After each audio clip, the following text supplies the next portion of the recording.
and the little gray cells. They will always catch the criminal. Agatha Christie's Poirot.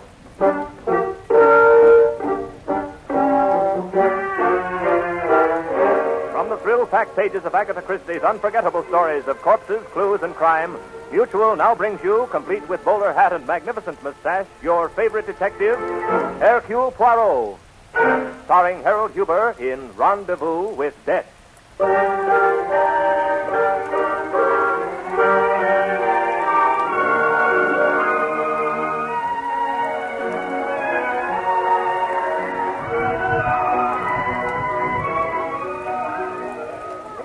Wait just one moment, sir. We'll have a place for you. But alas for me, monsieur, your cafe enjoys such a great popularity. I do not see an unoccupied table. For you, Mr. Poirot, there's always a table. You see, I've had one set up for you right next to the dance floor. This way, sir. We haven't seen much of you lately. It is true. I have been busy getting all my affairs in order. I intend to take a cruise on your Great Lakes in 2 weeks' time. In that way, I shall have a vacation and observe something of your great country at the same time. Yes, we'll miss you, but I hope you enjoy it. Here we are. Merci bien. You're alone, I take it? Oui.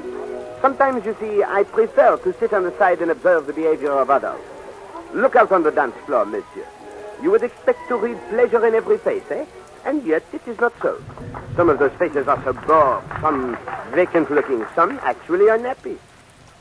But this couple which approaches, they are different, no? Eh? Oh, Miss Belford and Mr. Doyle. Yes, they're different if they're in love. Oh, I see. That explains it. The young lady's flushed face, her laughter. Yes, and that's something else in her eyes, eh? She cares too much, that little one. Eh bien, monsieur, if you will bring me the wine list. For you, Mr. Poirot, I have something very special. You see. Darling, you dance divinely. Thank you, Jackie. Oh, pardon me, sir. Not at all, monsieur. And you're by far the handsomest man in this room. Oh, it's just that you have no eyes for anyone else. Oh, no, Simon, you're too modest. Darling, what are you thinking about? Oh, that opportunity you wangled for me handling the Ridgway properties. Do you really think Linda Ridgway will give me a trial? I know she will, dear. Linda's my friend, and I told her all about you. She won't let us down.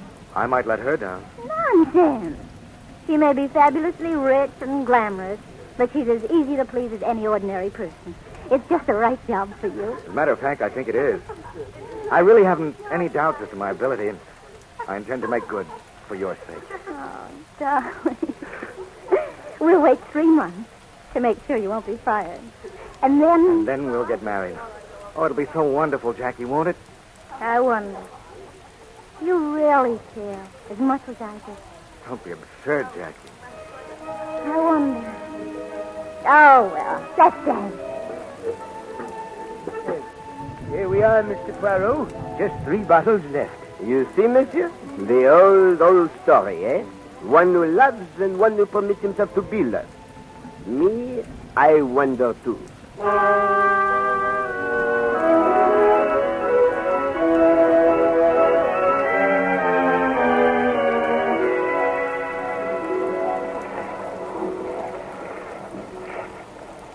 Pardon, mademoiselle. What is...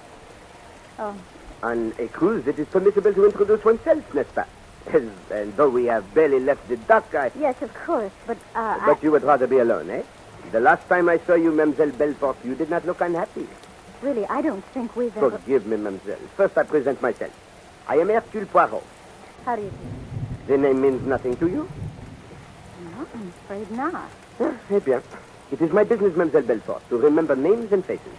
I sat at the table next to you and your handsome young man at the Café du Fort 2 weeks ago. Richard, the maître d'hôtel, told me who you were.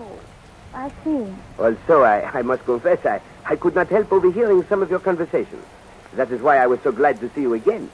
You and Monsieur Doyle, you are perhaps here on your honeymoon? Monsieur Doyle is here. And he's on his honeymoon. But it's not with me. Ma foi, this is incredible. Yes. I would have thought so, too. If you heard our conversation, you must have heard us talking about my best friend, Linda Ridgway. Ah, yes, it was through your efforts. Monsieur Doyle obtained a position in her employ. That's right. And after she saw him, she decided she wanted him. Not as an employee, but as a husband. But the young man... Oh, Simon's weak. Linda's not only beautiful, but very rich. Just the combination was irresistible.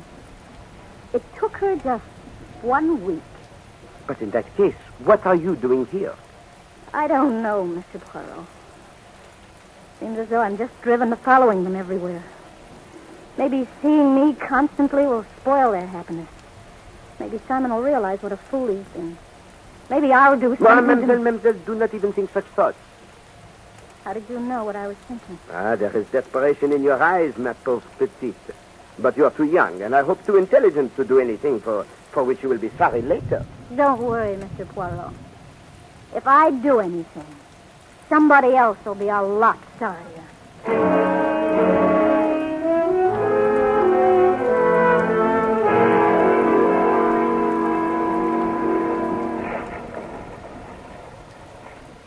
Come on, Linda. Let's go forward to the sun deck. You could use a burn, you know.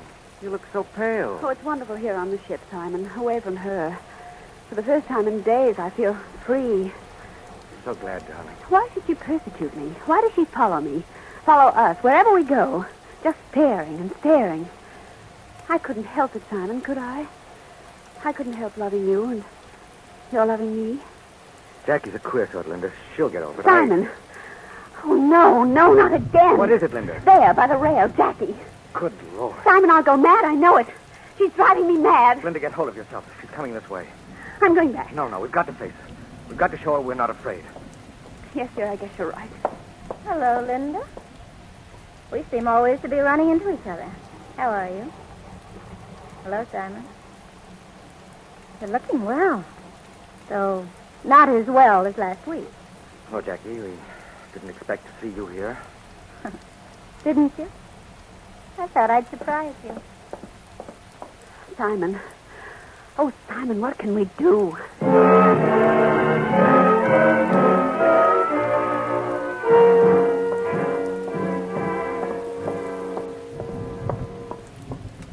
You're Mr. Poirot. At your service, madame. Perhaps you know who I am. Yes, Madame Doyle, I have heard your name. I know exactly who you are. Won't you sit down? Thank you. Mr. Poirot, I've heard a great deal about you, and I know that you're very clever. I need someone to help me. And I think you're the man to do it. Well, you are very amiable, madame. It concerns a certain young lady, a Miss Jacqueline Belfort. Oui, madame, I know that. You see, I witnessed a little scene that occurred on deck this morning. Mr. Poirot, that girl is persecuting me. It's got to stop. What do you suggest? I'm sure I don't know. There must be some kind of legal action one can take. Me, I do not know of any. So long as she does not use insulting language or threaten you with bodily harm, you cannot prevent her from appearing in the same public places as you frequent. But this is ridiculous. Do we have to be subjected to this subtle torture wherever we go? It's intolerable. I sympathize with you, madame. Especially since I imagine you have not often had to put up with things, eh? Of course, you can always leave when she turns up. But that would be running away, as though... Exactly, madame. As though you were guilty, eh? What? Yes, madame. That is why you cannot tolerate Miss Belfort. You have a feeling of guilt. How dare you? You are beautiful, madame. You are rich, you are clever, and you have charm. You could have restrained that charm when you met Monsieur Doyle, but you chose not to. And so you, who had everything, took everything from your friend. Mr. Poirot, let's not talk about the past. The question is, what can be done now? I, Madame Doyle, can do nothing. Jackie has threatened us. She threatened to... well, to kill us both. I see. I did not know that. Then you will act for me. No, madame. I have already spoken with Miss Belfort. I'm afraid there is nothing I can do in that direction. But I must tell you this, madame. The situation is full of difficulty and danger for all three of you.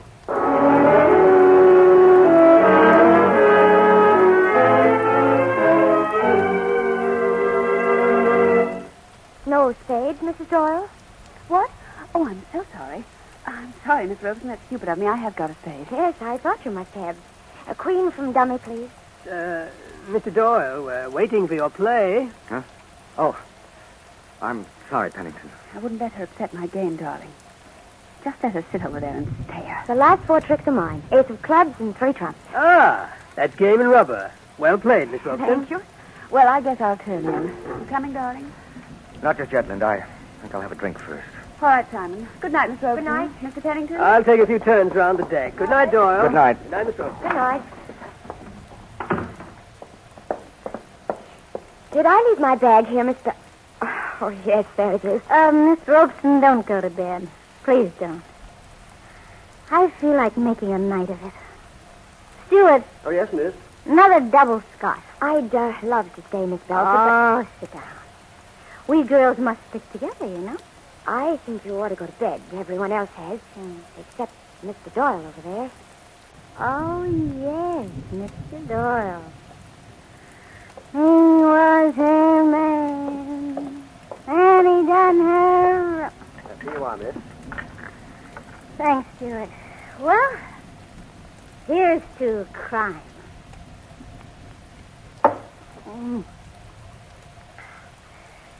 Miss Robeson, Cornelia, tell me about yourself. There's nothing to tell, really. You're a happy sort of person, aren't you? I wish I were like you. Do you? I suppose everyone considers the next person a little happy. I remember... Simon, ring the bell. I want another drink. The stewards have gone to bed. It's after midnight. I tell you, I want another drink. You've had quite enough drinks, What Jackie. business is it of yours? None. What's the matter, Simon? You afraid? I really think I should go. Oh, no. Stay, Cornelia. You know what Simon's afraid of? He's afraid I'm going to tell you the story of my life. Oh. Well, you see, he and I were once engaged. Really? Yes. It was a very sad story. Go to bed, Jackie. You're drunk. Afraid of a scene, aren't you?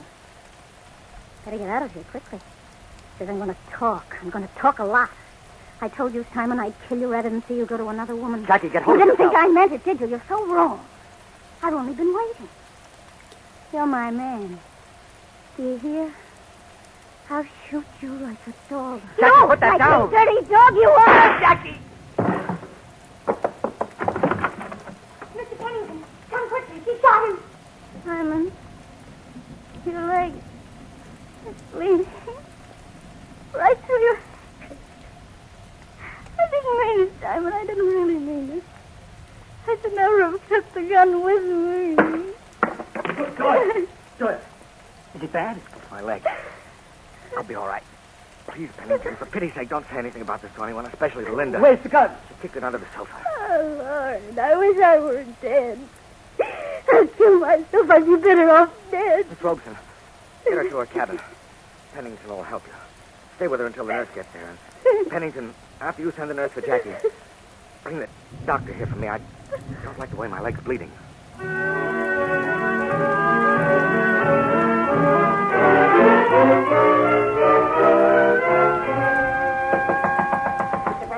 Mr. Poirot. Eh? Oh, Aunt Betty? Yes, Stuart. What is it? Beg pardon, sir. The captain would like to see you in his cabin right away. Ma foi, it must be a matter of great importance. What has happened? Mr. Doyle, sir. He was shot last night by Miss Belfort. Sacre then it has happened. Yes, sir. And something else has happened. Something worse. Indeed? Yes, sir. Sometime last night, Mrs. Doyle was murdered.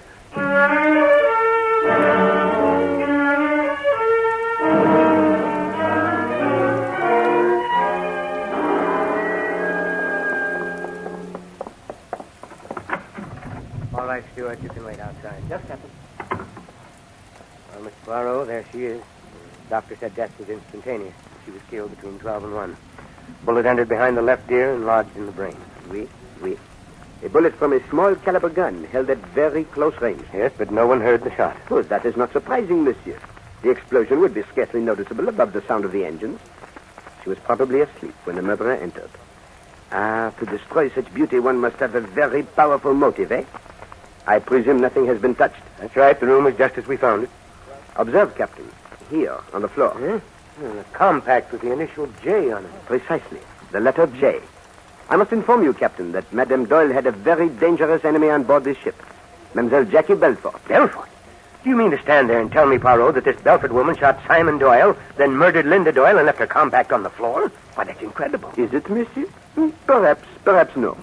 Mademoiselle Belfort is high-strung and nervous. She is a type who might make such a mistake. Well, then what are we waiting for? Why don't we go and get her? Evidence, monsieur, evidence. For example, the gun. Where is it? Not a trace of it, Mr. Poirot. And the bullets. The bullet in Doyle's leg and the one in the woman's head. Doctor says he's almost positive they came from the same gun. You see, after Doyle was taken to the infirmary, he sent Pennington back to get the gun from under the sofa. And? It was gone. What's that you're doing? I am merely observing these two bottles of nail polish. One is marked red plum, the other rosebud. Madame Doyle wore the red plum last night. Oh, but these rosebuds, sacre nom, the odor is atrocious. It smells not of the rose, but of vinegar. Yes, that's all very interesting, Mr. Poirot, but we've got a murder here on our hands. Are you making any headway? Oh, mon Dieu, I see you expect miracles from Hercule Poirot. I do not deal in them, monsieur. All I can do is employ the little gray cells. Oh, and what do they tell you? Many things, monsieur. Things which the eyes alone do not tell. For example, your eyes, without a doubt, have observed this jewel case, which is just a fraction of an inch open. Well? Well, I ask myself, why should it be open? Therefore, I lift the lid and discover... Great Scott. Exactly. That the priceless string of pearls Madame Doyle was wearing last night is gone. Good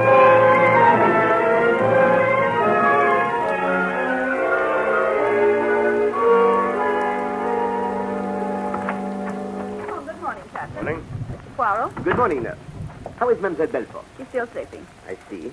You gave her something, for the nerve? Yes, I gave her a morphine injection. She was so unstrung last night, I was afraid she might do something terrible. It looks as if she has. What do you mean, Captain? I mean that after shooting Mr. Doyle in the card room, this pretty little Spitfire up and murdered Mrs. Doyle. Mrs. Doyle? Murdered? That's right. And you think she did it? No, mademoiselle. We do not think anything as yet. We are merely investigating. But there is an abundance of evidence pointing to Miss Belfort. But when could she have done it? You have been with her all the time. Why, yes, she hasn't stirred from the room since I came on at 12:30 last night. You are quite sure, mademoiselle? I'm positive. I gave her the hypo as soon as I came in, and she hasn't stirred out of this room since. I see. And you, nurse, perhaps you took a turn about the deck. I beg your pardon, sir. When I'm in charge of a patient, I don't go out strolling. Forgive me, mademoiselle. I did not mean to offend. Alors, monsieur le capitaine, what do you say now, eh? It begins to seem Mademoiselle Belfort may not be guilty after all. Why not? She might have done it before the nurse got here. Maybe as soon as Simon Doyle was carried out of the card room, she sneaked back, got the gun from under the sofa, slipped into Linda Doyle's room and killed her. Yes, that is possible. There may have been time. Tell me, mademoiselle, when you arrived here, was Miss Belfort alone? Why, no. Miss Robson was with her. She'd brought her down from the card room in a terrible condition. She couldn't have left her alone. Confound it, I don't understand this. If that's true, this girl has a perfect alibi. She was in the card room when Linda Doyle left, and she was with Miss Robeson every minute after that until the nurse took over. Oui, I am beginning to think we must exclude Miss Belfort from our calculations. You mean... But how about all the evidence against her? The compact, and the fact that her gun was used. It is possible, Captain, that someone else wished to point suspicion at Miss Belfort. Someone who saw what occurred in the card room, someone who had heard her threats. Miss Robeson was there, and of course Mr. Pennington came right in, but... Oh, that's ridiculous. What possible motive could either have? You are forgetting the matter of the pearls. The pearls, of course, I'd forgotten about them. Oh, come on, we'll search Pennington's cabin. An excellent idea, but first we will have a few words with Mademoiselle Robeson. You see, Captain, I have observed something about that young lady that intrigues me very much. Okay, if that's how you want it. Oh, nurse, let me know when Miss Belfort wakes up. Yes, Captain. What gets me, Mr. Poirot, is what happened to the gun. Where has it disappeared? Well, that is simple. It was thrown overboard. But the question is, why has it disappeared? What do you mean? If the murderer was at such pains to point suspicion at Miss Belfort, why did he not leave Miss Belfort's gun in Madame Doyle's room? Well, that's it. Oh, hello, Doctor. How's Mr. Doyle? Well, the bone is badly fractured. I'm afraid of an infection. He's running a little fever. Oh, that is a pity. Doctor, tell me, how long after the shooting of Simon Doyle did you and Pennington arrive in the card room? I guess about 5 minutes. He must have been in agony while he waited. He could not move? Doyle? Out of the question. With that leg, he couldn't have dragged himself 2 foot. And certainly not without leaving a trail of blood. You can count him out, Poirot. Apparently. That unfortunate one, his alibi is written in blood.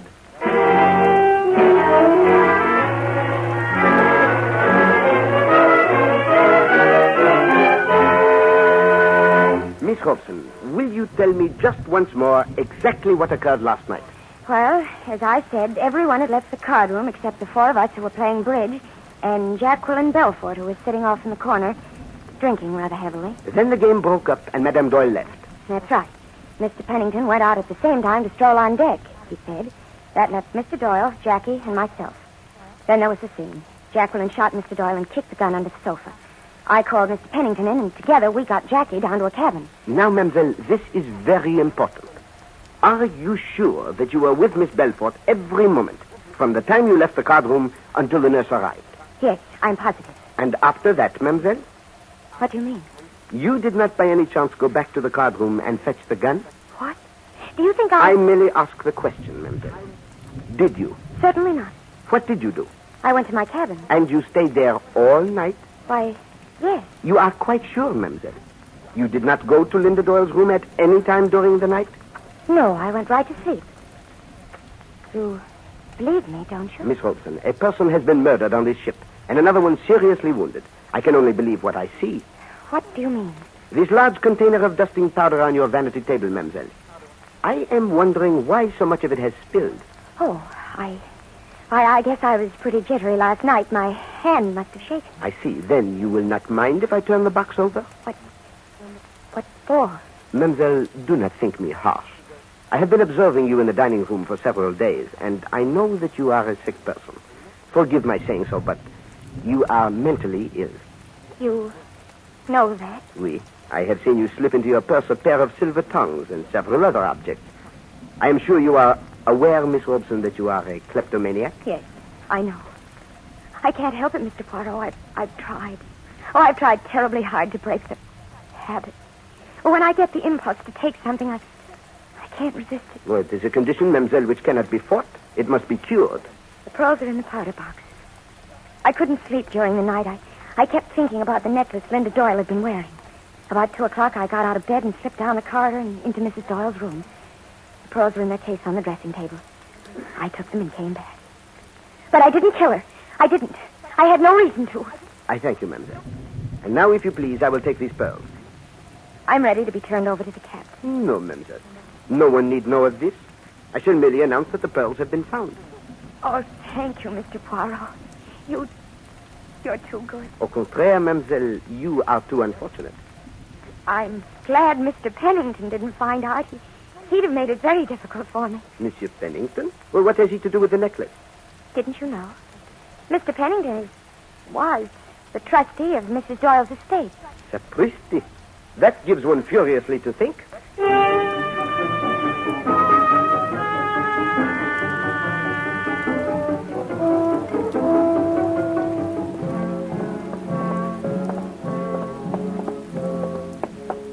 Doctor says Doyle's coming along all right now. I am pleased to hear that, Captain. Where do we stand, Mr. Poirot? That's what I want to know. We don't seem to be making any headway. I'd like to solve this thing before we dock. You may calm yourself, Captain. The case is solved.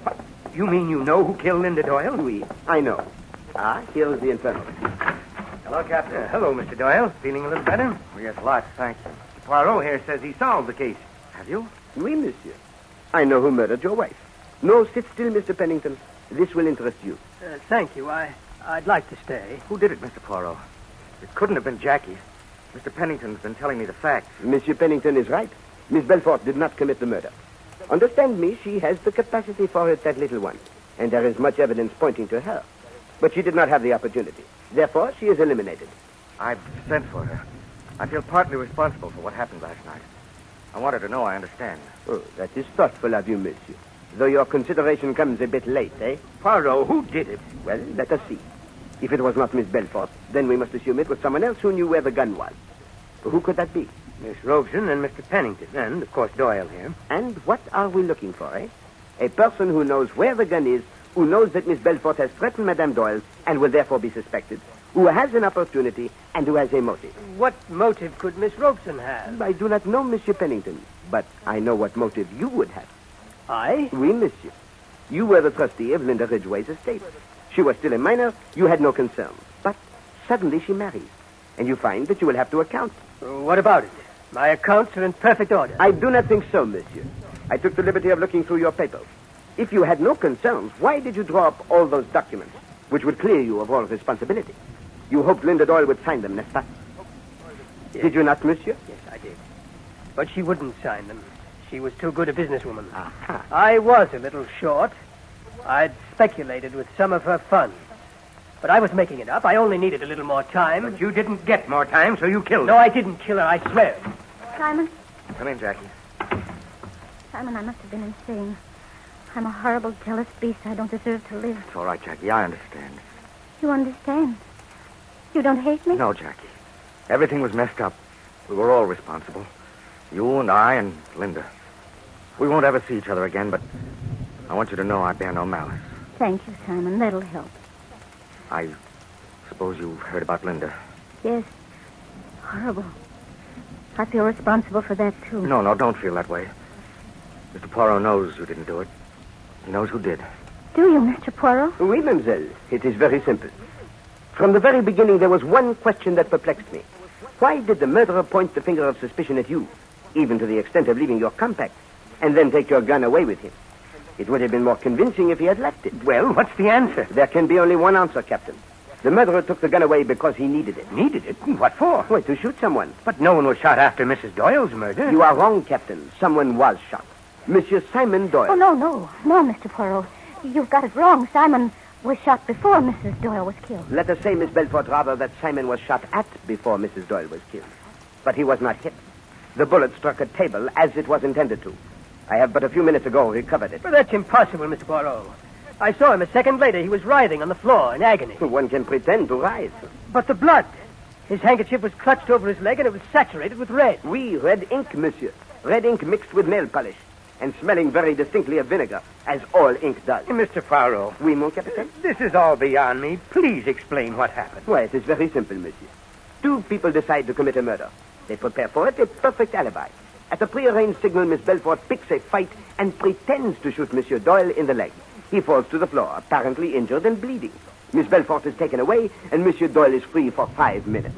He snatches the gun from under the sofa, slips down to his wife's room, murders her, and returns to the card room. Then, and this required great courage, he shoots himself in the leg and hurls the gun overboard through the open porthole. Voila! And a minute later, when I came back with the doctor, his leg really was fractured. And he has the perfect alibi. He actually cannot move. Hello, Monsieur Doyle? You are very silent. But your face, it is very expressive. You're a devil, Poirot. It would have worked with anybody. Simon! No, we didn't. It is no use, mademoiselle. You love this young man deeply, but you love wealth even more, eh? Enough to kill for it. And now, you see, you and your lover, too, have a rendezvous with death.